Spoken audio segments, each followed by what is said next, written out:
I have a great picture of you and me. I'm going to get to you. You're going to like it. It's fun. Okay. Look forward to getting that. Yeah. Give me a few days. Okay.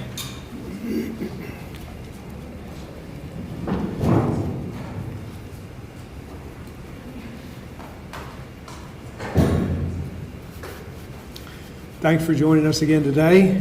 Before we begin to talk about schools, I want to talk about an executive order that I signed today to honor the life of Deborah Johnson, the 38-year veteran of the Department of Correction that tragically lost her life in the line of duty last year.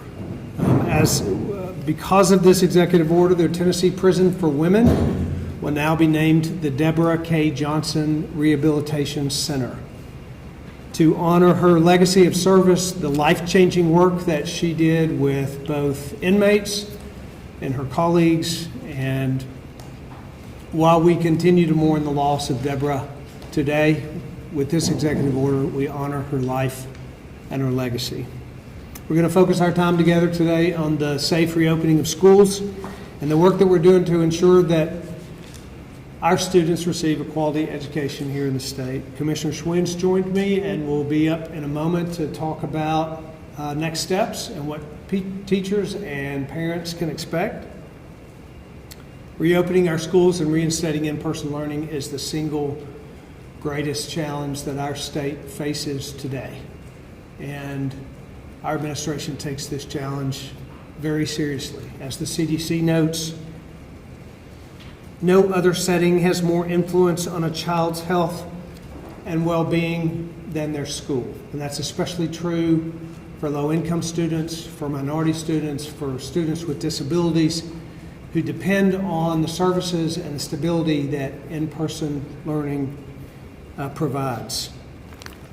Our team of experts that includes doctors, and pediatricians, and epidemiologists, and mental health experts, and teachers and administrators agree with the CDC and with the American Academy of Pediatrics and the National Academy of Sciences and Engineering and Medicine that in-person learning is critical to the future of our state.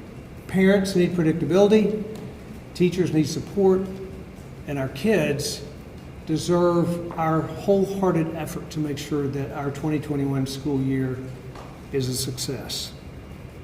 With so much of the conversation's been focused, rightly so, on the health and well-being of children, academics and attainment are a very important part of the conversation as well.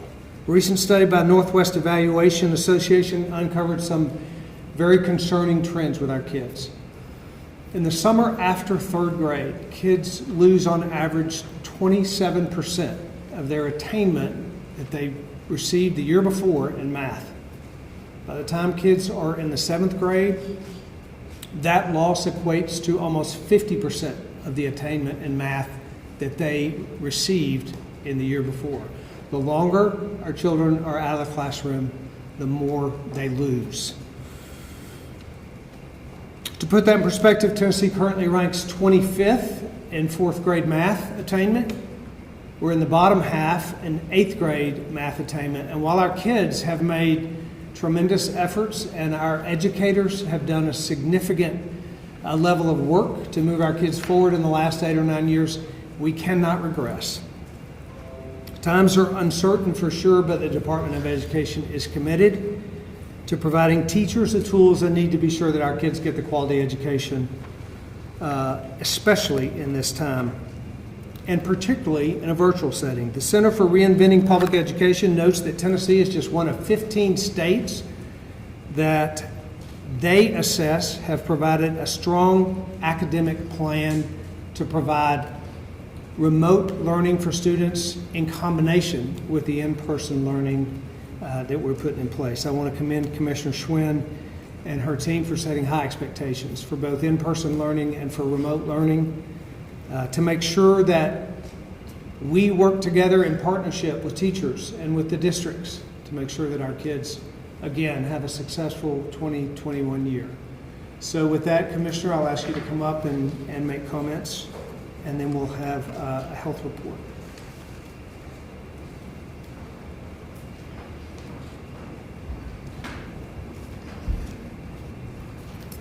Thank you, Governor Lee. Appreciate it, my invitation. Hello, good afternoon. School reopening is upon us. As of today, we have about a third of the districts in the state of Tennessee who have opened. We'll have another third of districts that will open next week, and about 20% that will open over the last 2 weeks of August. About half of our districts are opening full in person with a remote option. We have 10 school districts who will be opening remote only. The remaining 43% of districts will have some version of hybrid. What the good news is all of our districts have some version of remote learning for those families who need it. But what we're finding is across the state, for the 50% of districts who are opening full in person, about 20% of parents are choosing the remote option. The rest are choosing to send their children to school in person. And so that's the current status of school reopening here in the state of Tennessee.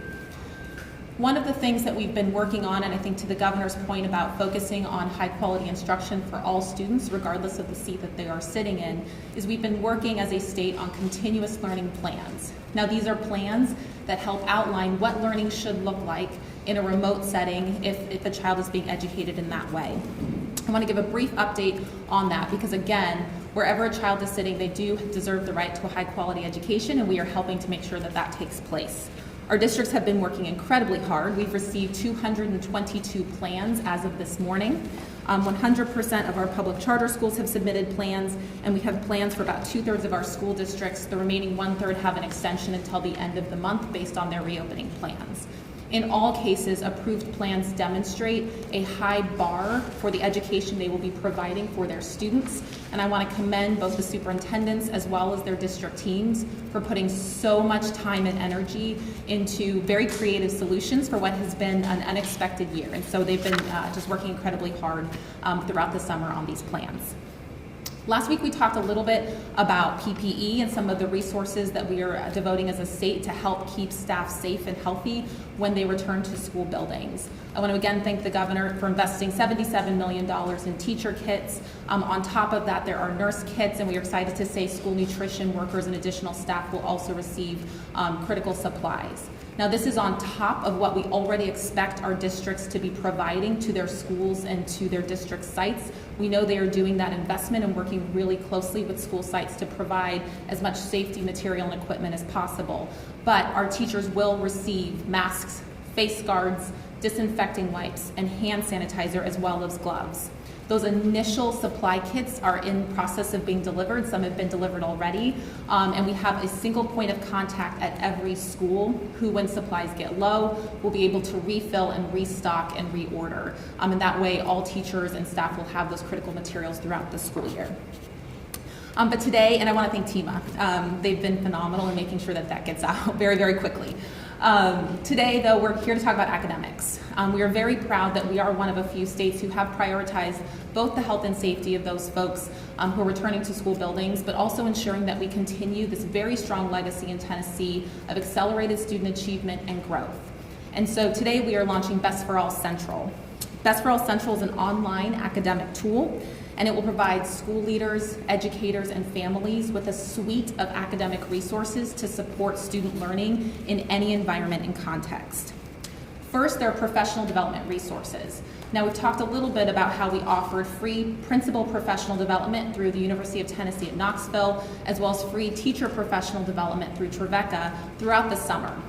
About half of our principals participated. We have over 20,000 teachers who participated, and those opportunities have continued through August. Best for All Central will add on top of that, and it will offer things like preparing your distance learning classroom, ongoing teaching and learning and remediation supports in a distance learning environment, how to build relationships and communicate routines coming back from extended periods of closure. So those are additional resources we are providing to our educators and leaders across the state. In the coming weeks, we will also continue to add for things like whole child and child well-being supports, as well as to paraprofessionals, et cetera.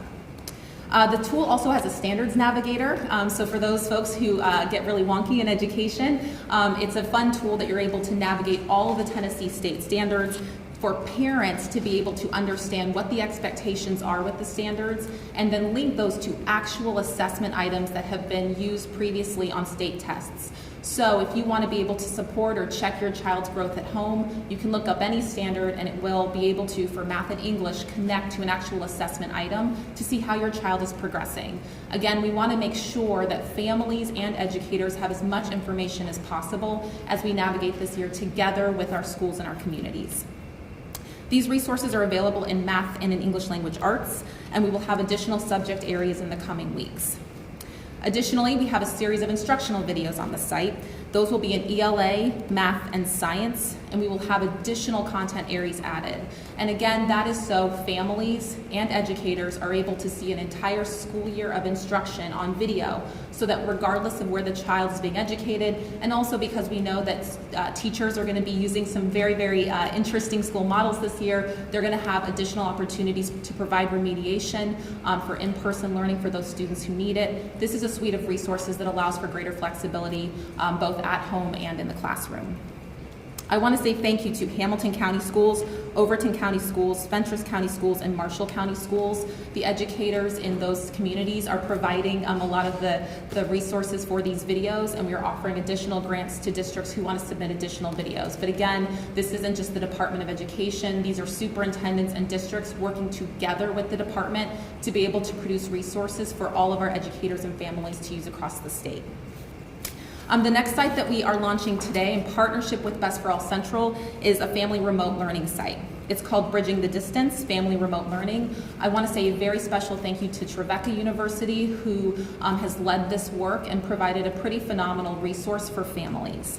This is a tool to help families navigate the year alongside their districts and schools to best support their children and the needs of their own children. This will have how to navigate learning. It has parents talking to other parents and teachers talking to parents. Again, trying to get to that grain size where families can understand what the expectations are and what to expect as the school year progresses. Some of the resources there include Remote Learning 101, training for parents. I'll say we have taken that in our house as well, so it is always something that our families are looking for. How do we support our students and create a learning environment regardless of where they are? And how do we prepare our students to go back into school when they've been out of school for so long? And we know how critically important it is for them to get back in school buildings where the strongest learning can take place.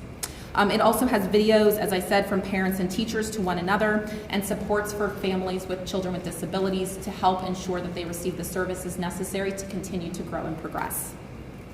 Finally, we have the Foundational Skills Curriculum Supplement.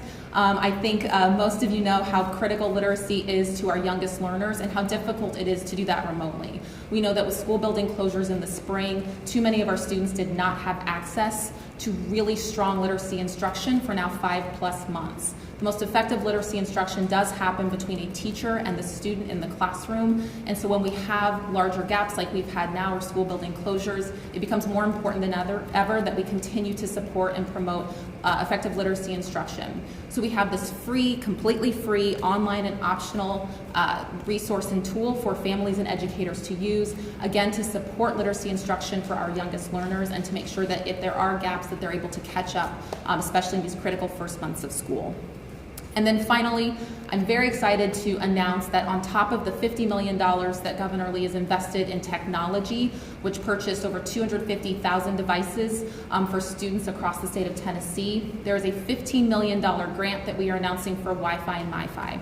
That pays for half a school year. It's a matching grant with districts for the device and for 100,000 households across the state to have access to Wi-Fi and MiFi. We know how critically important it is for as many children as possible, and frankly all children, to have access to the internet. We know now more than ever that continues to be a critical resource. So having 100,000 families, it closes the gap for most of those families who do not currently have access. So we're very grateful for that investment, to continue to invest in Tennessee. And one of the things I just want to close with before I have a special greeting for our students who are starting school is I have the great fortune of being able to work closely with 49 other state chiefs as well as territories across the country. We were very grateful to the federal government for investing $26 million that was set aside for the state agency through the ESSER funds.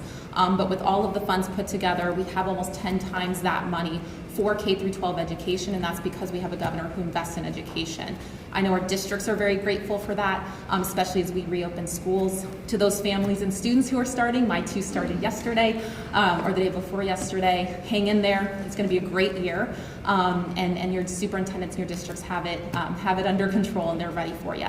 Everyone's excited to see our students. The first day of school is the best day of the year, and so we're just very, very glad and very, very grateful for everyone who's put in the hard work. So with that, thank you very much. My grandkids started school as well in Metro Nashville schools yesterday, so I got to FaceTime them as they did their computer work. Dr. Pearson, you want to give your report, please?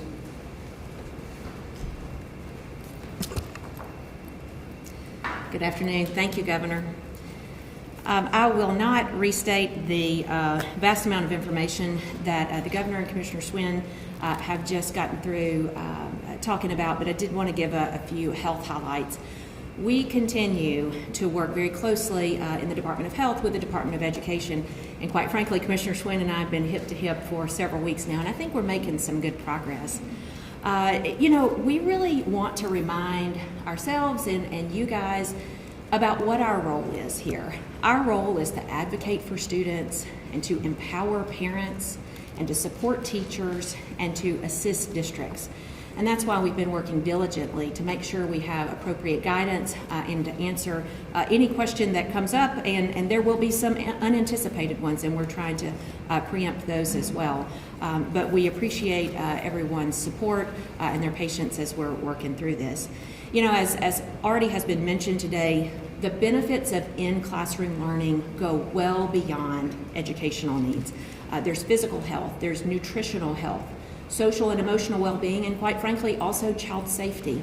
All of these are important reasons for kids to be back in the classroom. But the utmost importance is for parents to have a choice. And as Commissioner Schwinn noted, there are lots of districts and lots of parents who have made that option, and we support that because as a pediatrician and as a parent, I know that there is no better person who knows the child more deeply and knows his or her needs and desires more than the parent. And so we think it's really important for the parent to have that choice. Now, moving on to more medical health things and outside of schools, I wanted to give you an update on testing. You may have noticed over the last several days that our case counts are down, but our testing numbers are also down as well.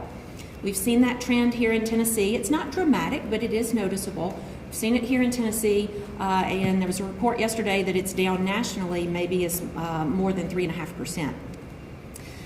We think there are a few reasons for that. Fortunately, the best reason of all is we think there are less people getting sick. And the reason we think that is the case is because if you look at what's called our CLI, COVID-like index curve, it's under our tab called syndromic surveillance, which is a really big word, but it really monitors the number of people that are being seen in emergency departments for COVID-like symptoms. We also have, and have had for several years, an influenza-like illness curve, and so you'll see both of those on our website. And for the last several weeks, we have seen a downturn in that. So we do think there are less people getting sick. That's really good news.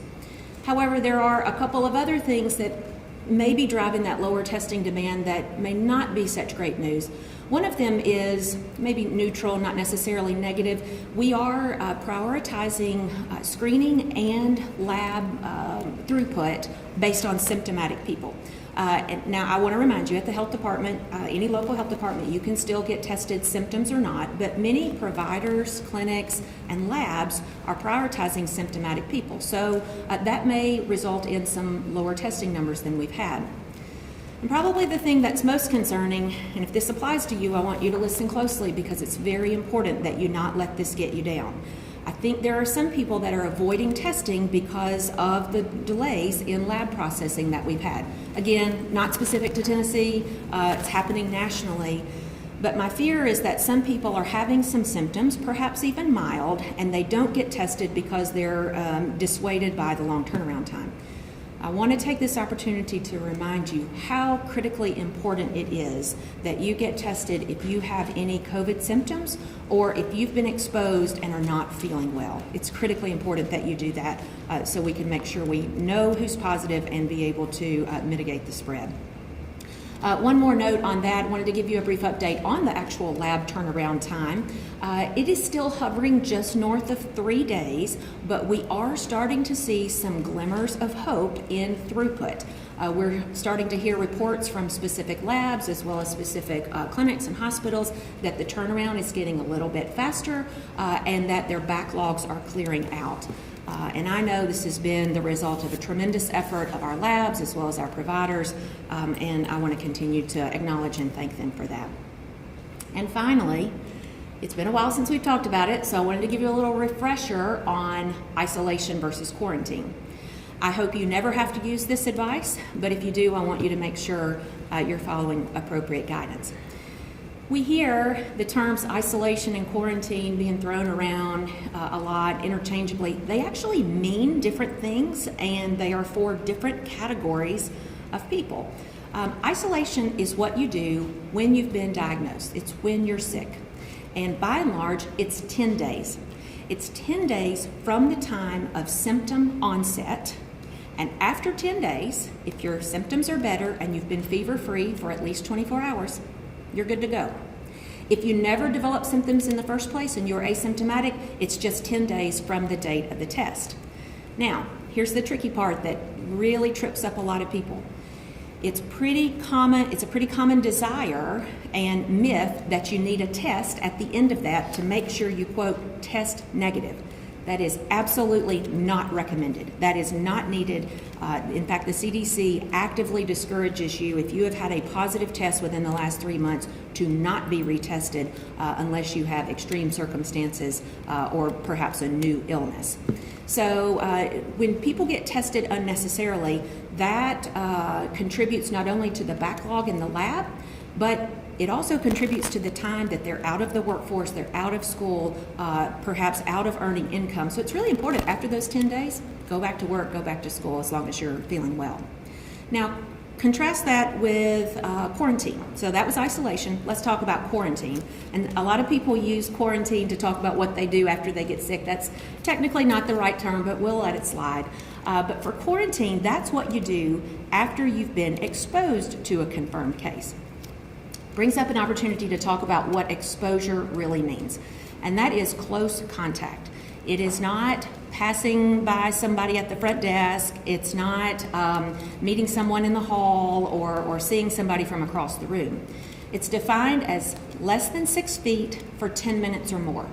So common ways that that close contact happens, if you share a meal with someone or hang out at a party with someone, go to a business meeting and sit near them or ride in a car together, that defines close contact. If you've been exposed to somebody within that close contact realm, you need to quarantine at home for 14 days. What I'm about to say may surprise a lot of you, but it's really important. You do not need to be tested during that time unless you develop symptoms. We hear it a lot, and it's a normal and natural response, but the common thought is, well, I'll wait 5 or 6 days and then I'll get tested, and if I'm negative, I'll go back to work or school or whatever. There is no way you can, quote, test your way out of quarantine. It's 14 days, and that is because that is the incubation period of that virus.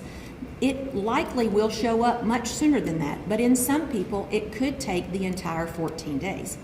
If after those 14 days you don't develop symptoms, again, good to go. You do not have to have a test at the end of that quarantine, and you do not have to have any kind of special assessment to clear you from that. After the 14 days, if you're still well, you're able to go back to work, school, your normal activities. So again, I hope none of you ever have to use either of those, but if you do, I want you to have the best guidance. Thanks. Thank you, Dr. Pearson. Thanks to both of y'all. A lot of information. I'm sure there are a lot of questions, so why don't we get right to them? Good afternoon. My first question is for Dr. Piercy. Why don't you two just stay? Yeah.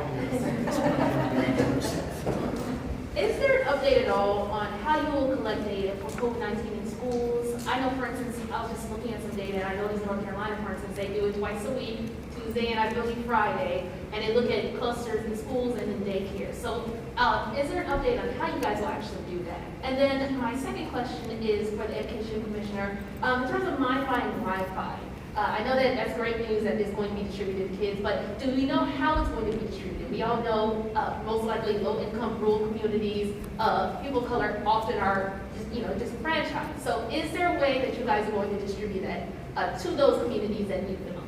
Thank you. So on the question of data reporting, first I want to take just a moment to clarify. I made a statement last week that was seemingly misinterpreted that we're not going to track it at all. That's not an accurate way to assess that. What we were referencing was public-facing reporting. Obviously, we track every case in the state and contact trace and investigate clusters just as we normally would. But as it pertains to public reporting, which I think maybe the terms just got mixed up, as it pertains to public reporting, that has been a hot topic of discussion both within our administration as well as Commissioner Schwinn referenced, with a lot of the education chiefs that she's been talking to nationally. We're working on that plan. I believe the governor mentioned on Tuesday that we would have that ready within about a week, so we anticipate being able to give you an update on that early to mid next week.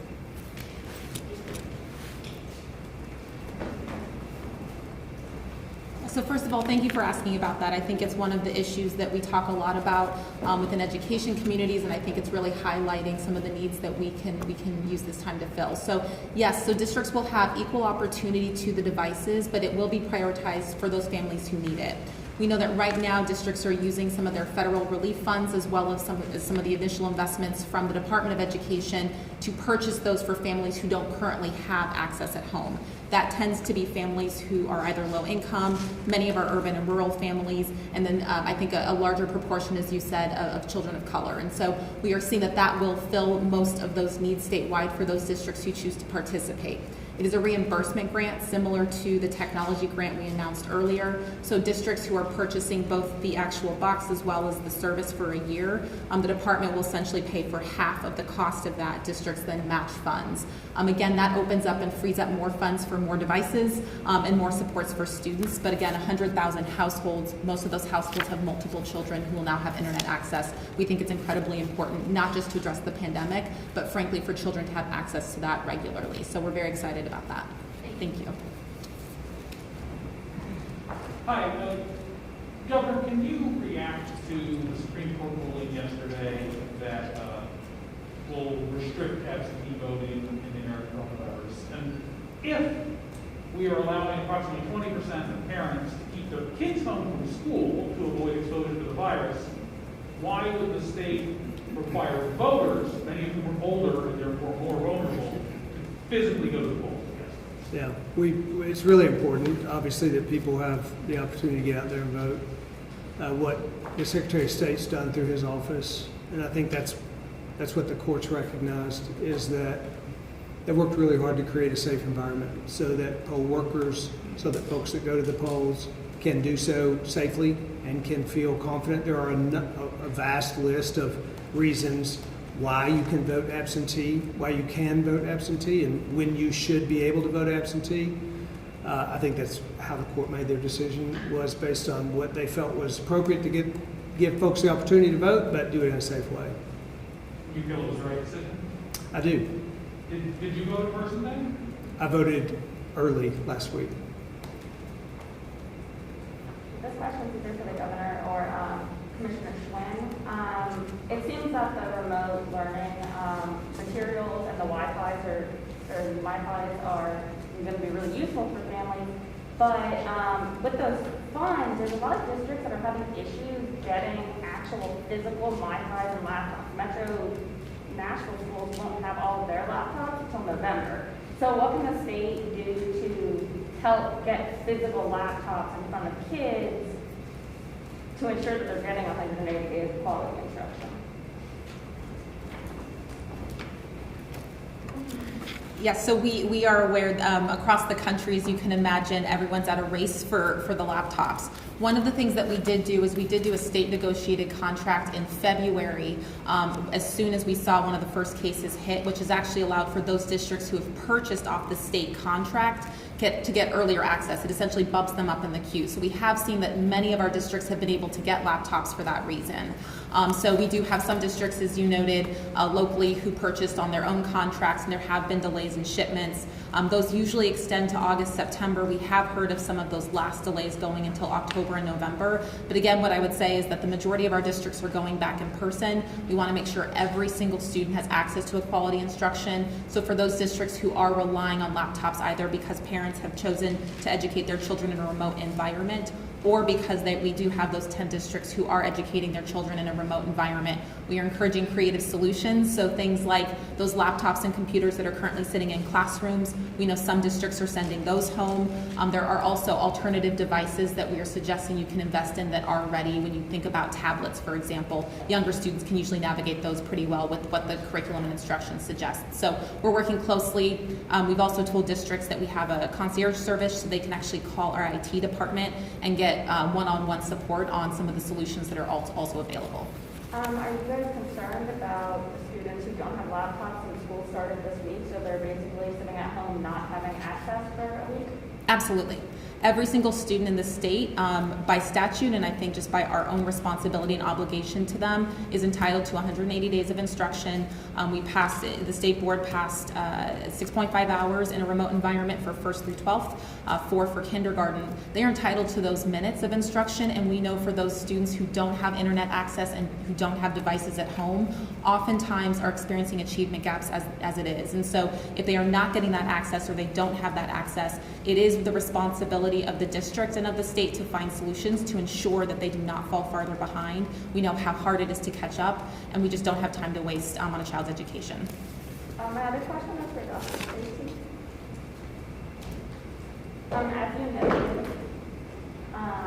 you guys are tracking all cases, so you know that at least a dozen, maybe 2 dozen school districts have already reported cases connected to staff, sessions, students. Is that expected, and is it alarming? So I have said for weeks now, we know there will be cases in schools. Many of them came early, and so you'll remember the one from Alcoa City Schools, just the first or second day of school. Clearly that wasn't school transmission, but there will be in-school transmission. We know that that's going to happen. We also know that the risk of not being in classroom can be devastating and lifelong as well. And so that's why we're not surprised by it. We knew that was going to happen. We have strong mitigation processes in place. Commissioner Schwinn is helping districts through all of those rubrics. We've been assisting her department with that. And so not alarmed because we know it's going to happen.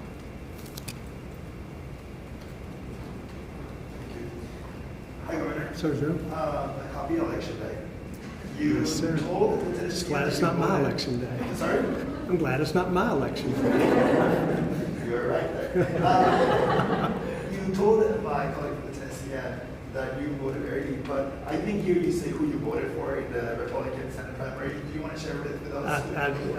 I will just say that I'm certain that any number of candidates will be good representatives for us. So no, I'm not sharing who I voted for.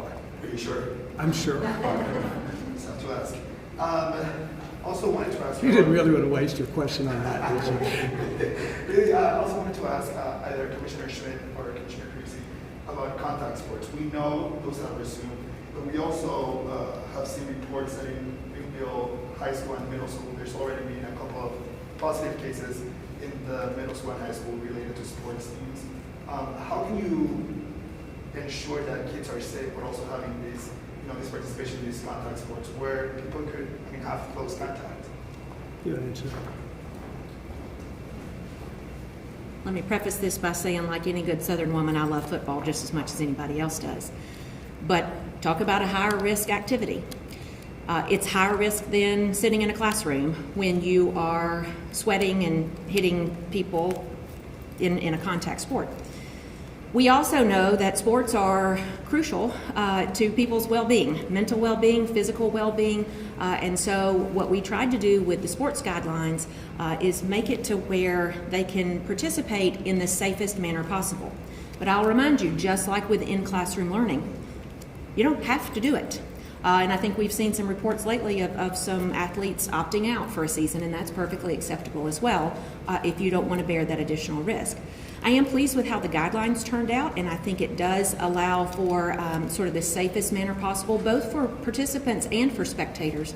And if you haven't seen it, I encourage you to look at the 1918 photo. I think it was Georgia Tech, where they had a football game and every spectator in the stands had a mask on. And so that's how they dealt with that pandemic. I'd like to say we're a lot more sophisticated than then, but our fans will need to wear masks in stadiums this year too to keep themselves safe as well. Commissioner, we've seen that today, the state is reporting 42 deaths. Are you guys seeing a shift in deaths in the rural areas? We know that those areas have seen more cases recently. So if you'll allow me, let me give you a few comments on that death rate. Today, you're correct. 42 is the highest number that we've had. But I want you to know that should be kept in context. If you look back at Saturday and Sunday, they were 7 and 6, which are some of the lowest days we've ever had. But because we have differences in time lags, you need to look at it over time. 7 days, 14 days, whatever you want, but look at it as an average. Now, no doubt about it, our average is going up. But death is the most lagging indicator that we have, which means the deaths won't start showing up until 2 or 3 weeks after the surge in cases. Remember, about 3 weeks ago, we had some really, really high numbers. And so what we're seeing is deaths come from them. We know that death takes place an average of 12 to 13 days after onset of illness. And then it takes another 3, 5, sometimes 7 days to get the death certificate finalized and get it reported to the state. So the people that were reported today were likely sick 3 weeks ago and then hospitalized 2 weeks ago and could have died up to a week ago. What I want you to remember is there were not 42 people that have died in the last 24 hours. So when you look at that on the whole, as an average, our average daily death rate has been plus or minus about 11.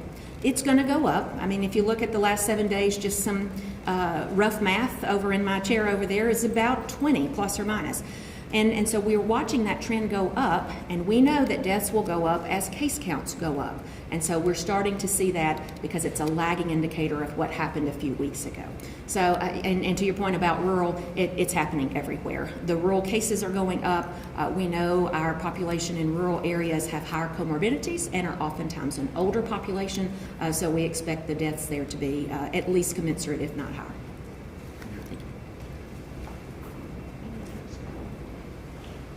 Yes, I know you said you had voted early for this election. Have you ever, considering all the talk about absentee balloting and litigation, have you ever taken advantage of early voting?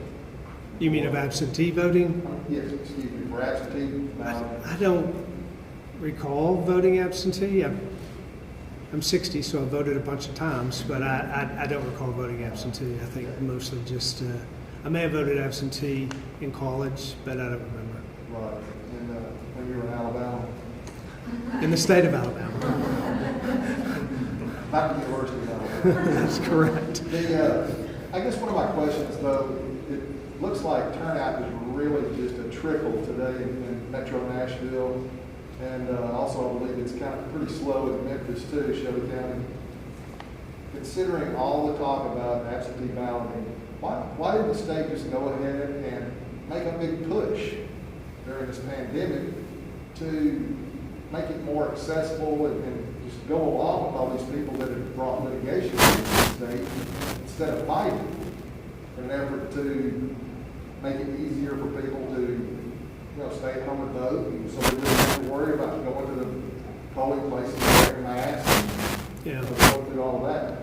Yeah, I talked to the Secretary of State about what his plan. He's been working on this for months and months, and we've seen states that have used significant online voting. Absentee voting that have had significant problems because of the massive increase that they had in their absentee voting. So there are problems with whatever strategy you take. I think the Secretary of State has done a great job of planning for this. There haven't been long lines. I talked to him about the voter turnout today.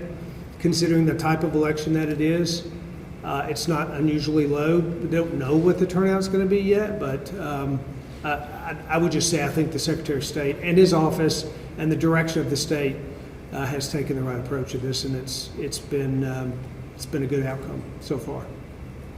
But how can the outcome be good if it's just a trickle at the poll? Well, I think he's expecting somewhere between 600,000 to 800,000, maybe 800,000 or more vote in this election today. And in an off-cycle election with no gubernatorial, no presidential, no county mayors, no sheriffs, we expect there to be a lower turnout in an election like this. We'll just have to see what the numbers are when they're done. Hey, Governor. Jonathan. I won't accuse you of being in Alabama alone or ask you what you voted for.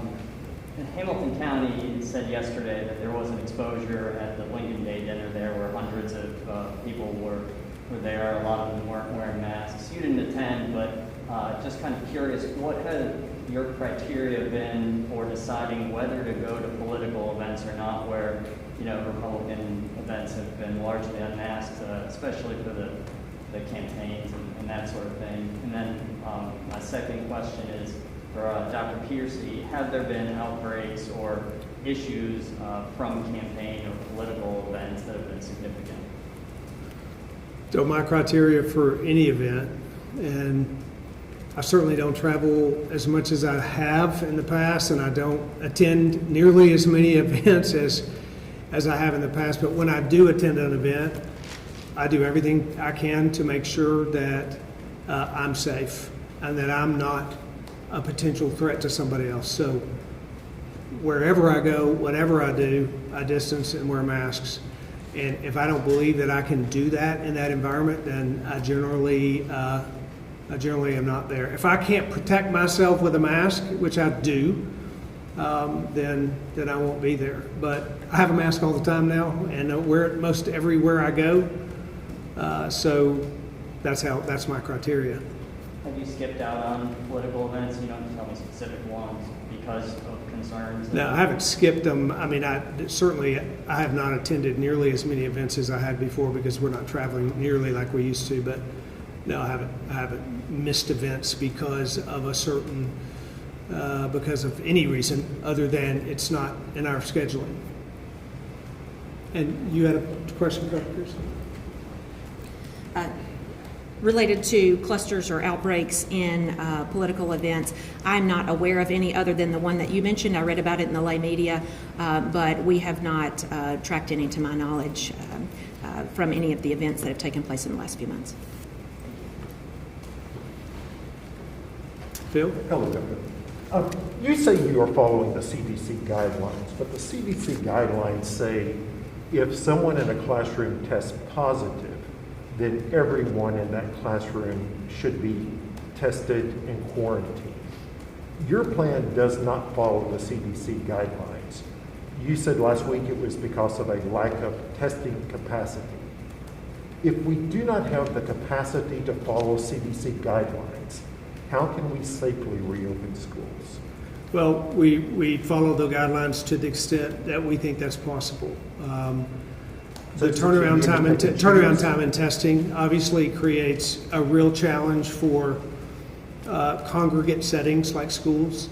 So we're developing with the resources and the limitations that we have. We're developing the best strategy to go forward, accepting and following the CDC guidelines to the degree that we can to make sure that we provide as much safety as possible when we provide in-person schooling. And I guess I return to my question. If you do not have the ability to follow CDC guidelines, how can you say you are safely reopening schools? The CDC also says that the best way for kids to learn is that we should have in-person learning. That's their guidance as well. I'm talking about testing capacity. I'm sorry? I'm talking about testing everyone who is in the classroom. So they give a number of guidelines, and as I said, we follow to the degree that it's at all possible. We follow guidelines to move forward with what we think is best for our state. And then I have a quick question for Dr. Piercy. You mentioned an average of 3 days turnaround time. What's the range? I mean, because 3 days is the average, but what are the outliers?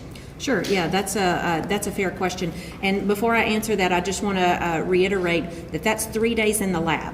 There's transport time on the front end, and there's reporting time on the back end. So in reality, it's more than 3 days, but that's how we measure it, because that's how we measure apples to apples with the labs.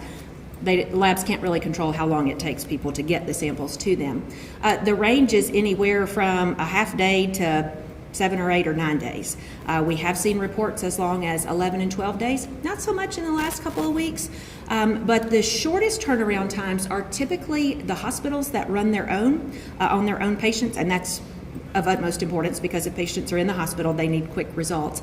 And so that's where our fastest ones are coming from. And then the larger labs in the state, including the state public health lab, are in the 2 to 4 day range.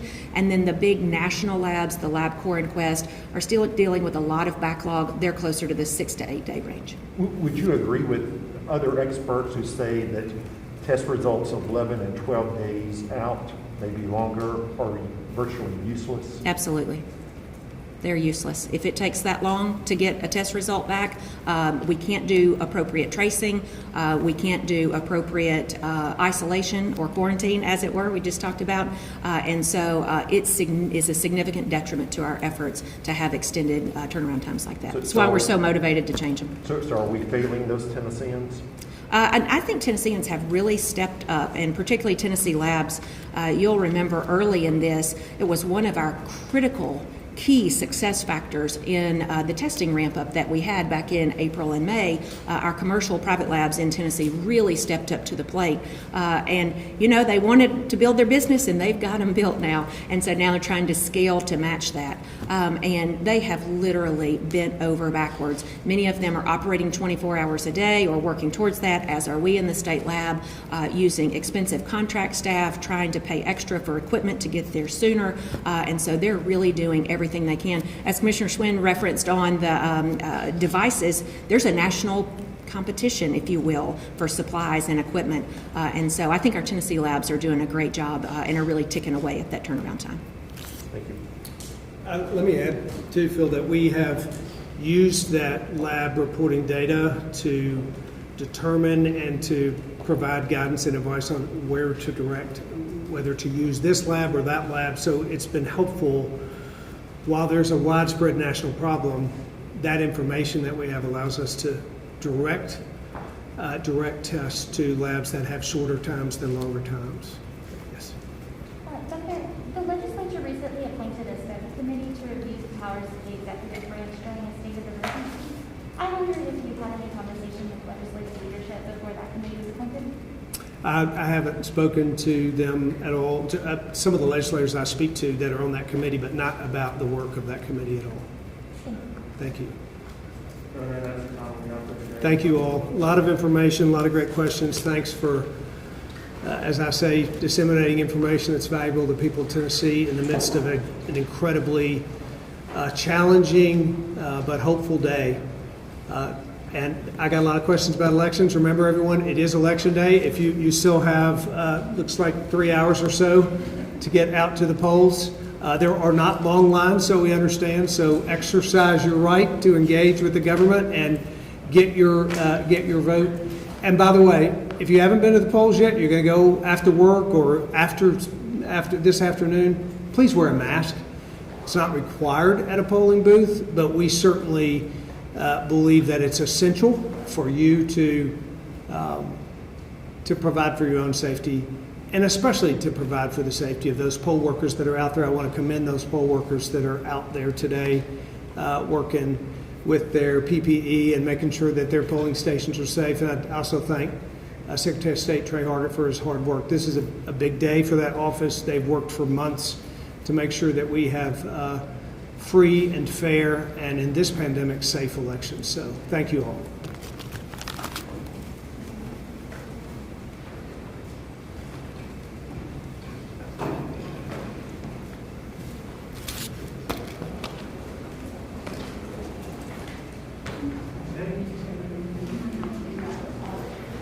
Thank you, sir.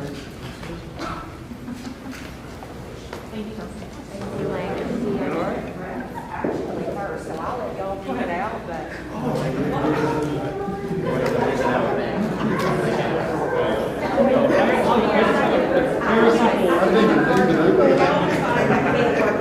I think I want to make sure. So is Auburn not in Alabama? Not keep